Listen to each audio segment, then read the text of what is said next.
nag-air siya doon, no? And then yun, nabulalas niya yung yung kanyang galit, no? Na bakit daw ganyan si Sarah? Si Sarah yung anak niya, hindi naman daw sanay na, ano. Tapos, hindi niya din natapos. Guys, kilala niyo naman si Duterte, di ba? Na pag nagsasalita siya, hindi niya tinatapos. Tapos, iba na naman. And then, parang hindi na niya alam kung anong isusunod, iba na naman, di ba? Hindi niya tinatapos. So, hanggang dun lang. Alam niya naman na si Sarah, hindi naman, titigil siya. Di ba? Sabi ko nga sa inyo mga guys, yung issue ng pulburon, kung titignan natin kung sino ang merong manifestation na nagpupulburon, walang iba kundi si RRD. Kasi ang hina ng process ng utak niya. Mahina na yung process ng utak niya. The fact na hindi pa siya 80 years old, no? Daig pa siya ni Enrile. Si Enrile magwa 100 na this February. Pero si Tatay Digong, 75 ba o 74? No? Pero ang hina na ng process niya, daig pa siya ng nanay ko.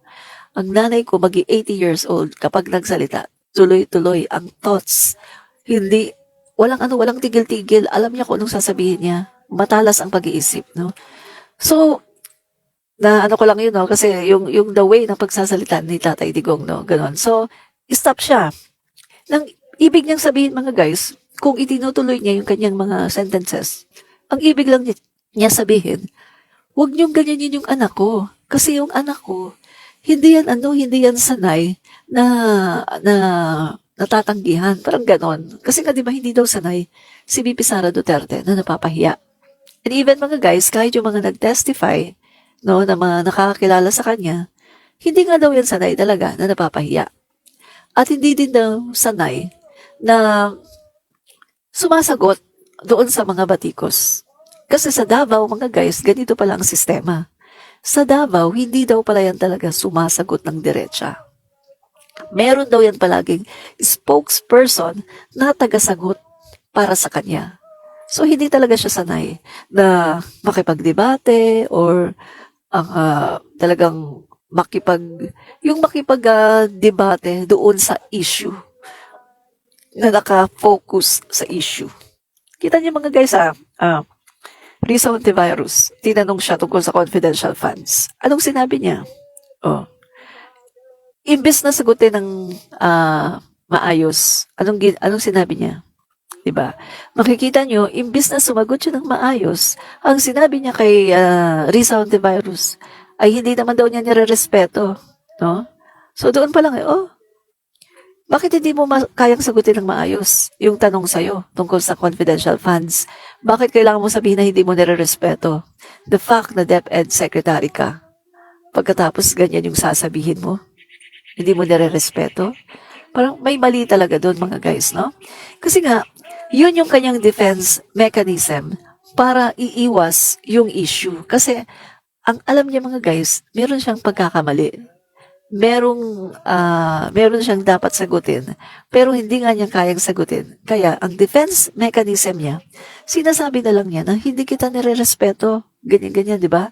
Tapos kay Castro, tinanong din siya ng maayos. Anong sabi niya? Kayo mga komunista kayo, ganyan-ganyan. Diba? So makikita mo pa doon mga guys Kasi kung talagang alam niya kung paano sagutin, mga guys, hindi siya sasagot ng pabalang-balang. Sasagutin niya ng maayos para matapos na ang issue ng confidential funds. Kaso nga, wala nga siyang sasagot Hindi kasi niya alam kung ano ang tamang sagot.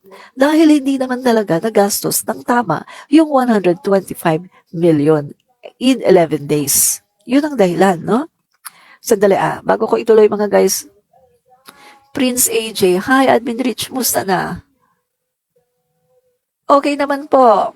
Rose Reyes, nakatago or edited na ang palabasing resibo. Paano na ang bansa sa kamay ng mga ganitong klaseng tao? Correct po kayo dyan. Mahina yung audio, ma'am. Ronaldo, Quebec. Sorry po. Rose B. Bakilar, kaya pala. Yes po, correct, no? Magandang araw po, Admin Rich. Magandang araw din po sa iyo, Ted Tobias.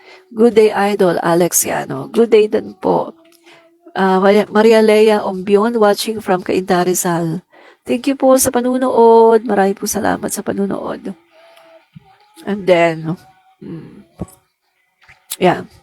So, tuloy na natin So, yun ang dahilan mga kaibigan, no? And then, yun ang dami na, mga CRRD, yan, nagsalita sa guys. Admin reach. Ang pinapakalat na balita ng mga taong gusto lang talaga Israel.